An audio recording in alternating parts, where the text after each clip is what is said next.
మీరు చూస్తున్నారు mister big బాబు YouTube channel. సొల్లు ఉండదు, సబ్జెక్ట్ మాత్రమే ఉంటుంది ఈ ఛానల్. ఖచ్చితంగా లైక్ చేయండి, సబ్స్క్రైబ్ చేయండి. నాన్ వెజ్ అన్నటువంటి మాటలు మీ ముందు పెడుతున్నాను అండి. ఈ వీడియో చూస్తున్న ప్రతి ఒక్క హిందూ, ముస్లిం, క్రిస్టియన్ అన్ని మతాల వాళ్ళు చాలా జాగ్రత్తగా వినాలి. ఖచ్చితంగా మీ అభిప్రాయం కింద కామెంట్ చేయాలి.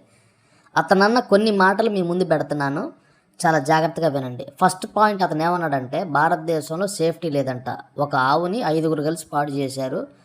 ఆడపిల్లలు భారతదేశంలో బయటికి వెళ్తే ఖచ్చితంగా వాళ్ళు పాడైపోతారు, మగవాళ్ళు వాళ్ళని పాడు చేస్తారంటూ భయంకరమైనటువంటి కామెంట్ చేశాడు. దీని గురించి మీరు ఖచ్చితంగా కామెంట్ చేయండి. రెండో పాయింట్, అతను ఏమన్నాడంటే ఇంత సనాతన ధర్మం, హిందూ ధర్మం 10 ఏళ్ల నుంచి మన భారతదేశంలో ఉంది, ఎందుకు కంట్రోల్ కావట్లేదు? వెబ్ సిరీస్ల దగ్గర నుంచి, సోషల్ మీడియా దగ్గర నుంచి ఎందుకు కంట్రోల్ కావట్లేదు? ఇది అతను రైజ్ చేసినటువంటి రెండో పాయింట్. అంటే సనాతన ధర్మం, హిందూ ధర్మం మన భారతదేశంలో ఇంత ఎక్కువ ఉన్నప్పుడు ఎందుకు కంట్రోల్ చేయలేకపోతున్నారు అనేది ఇతని పాయింట్ అనమాట. మూడో పాయింట్, నిజంగా చాలా అసహ్యకరంగా మాట్లాడాడండి. ఎంత అసహ్యకరంగా మాట్లాడాడంటే అది నేను చెప్పలేను. అతను ఏమన్నాడంటే, ఇప్పుడు మన సోషల్ మీడియాలో ఆడవాళ్ళు బట్టలు ఎలా వేసుకోవాలి, ఇలా వేసుకోవాలని చెప్తున్నారు కదా, మరి హిందూ గుళ్ళపైన బట్టలు సరిగ్గా ఉండవు కదా అంటూ ఒక వీడియోలో చెప్పాడండి. ఇన్స్టాగ్రామ్లోకి వెళ్ళి అతను చూడండి, అది చాలా అభ్యంతరకరంగా ఉంది. హిందూ దేవాలయాలపైన విగ్రహాలకి సరైన బట్టలు ఉండవు కదా అంటూ ఒక క్వశ్చన్ రైజ్ చేశాడు. దాని గురించి మీరు ఖచ్చితంగా కామెంట్ చేయండి.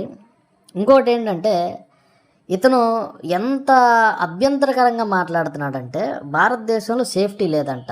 మొన్న ఎవరో మహిళ మన భారతదేశానికి వస్తే ఆమెను ఒక 3 కలిసి పాడు చేశారండి. మెక్సికన్ ఆమె మన భారతదేశానికి వచ్చింది, ఒక బ్లాగరు.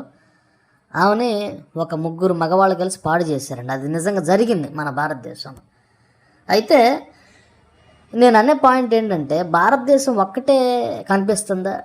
ఇప్పుడు ప్రపంచ దేశాల్లో ఎన్నో దేశాల్లో అకృత్యాలు జరుగుతున్నాయండి. భారతదేశాన్ని అలా పాయింట్అవుట్ చేయటం మంచిది కాదు. మరొక పాయింట్, ఇతను పదే భారతదేశంలో సేఫ్టీ లేదు, భారతదేశంలో పొల్యూషన్, భారతదేశంలో అవినీతి, భారతదేశంలో స్కాములు, భారతదేశంలో 1,00,000 కోట్లు దోచుకున్నారంటూ పదే చెప్తున్నాడు. ఇది ఇతను అన్న పాయింట్ మీరు రైట్ ఆ రాంగ్ అనేది కింద కామెంట్ చేయండి. అతను ఏమంటున్నాడంటే భారతదేశంలో రోజుకు స్కాములు పెరిగిపోతున్నాయి, లక్షల వేల కోట్లు దోచుకుంటున్నారు, ఒక క్రమ పద్ధతి లేదు. నేను అమెరికాలో ఉన్నాను, ఇక్కడ సేఫ్టీగా ఉన్నాను అంటున్నాడు. ఏమంటే అమెరికాలో ఉంటే సేఫ్టీయా? ఇప్పుడు భారతీయులు మిమ్మల్ని అడుగుతున్నాను, అమెరికా దేశం మీకు సేఫ్టీయా, దుబాయ్ దేశం మీరు సేఫ్టీయా? ఈ వీడియో చూస్తున్న ప్రతి ఒక్కరు దుబాయ్ దేశం సేఫ్టీ, దుబాయ్లో చాలా భారతీయులు హ్యాపీగా ఉన్నారు. నిజంగా దుబాయ్లో భారతీయులు హ్యాపీగా ఉన్నారా? ఈ వీడియో చూస్తున్న ప్రతి ఒక్కరిని అడుగుతున్నా, ఇంగ్లాండ్లో మీరు భారతీయులు ఎవరైతే ఉంటున్నారో నిజంగా మీకు సేఫ్ కంట్రీయా? కింద కామెంట్ చేయండి. భారతదేశాన్ని ఎప్పుడు కూడా తక్కువ చేయకూడదు. భారతదేశం అన్ని దేశాల కంటే నిజంగా సేఫెస్ట్ కంట్రీ. ఇది నేను చెప్పినటువంటి మాటలు కాదు. టాప్ సేఫెస్ట్ కంట్రీలో మన భారతదేశం ఉంది. తెలుసా మీకు? భారతదేశంలో అవినీతి జరుగుతుంది అంటున్నాను. భారతదేశానికంటే చాలా దేశాలు ముందున్నాయి అవినీతులు, మీకు తెలుసా? ఈ వీడియో చూస్తున్న వాళ్ళు ఆస్ట్రేలియా, అమెరికాలో ఒకవేళ మీరుంటే అమెరికా దేశం కంటే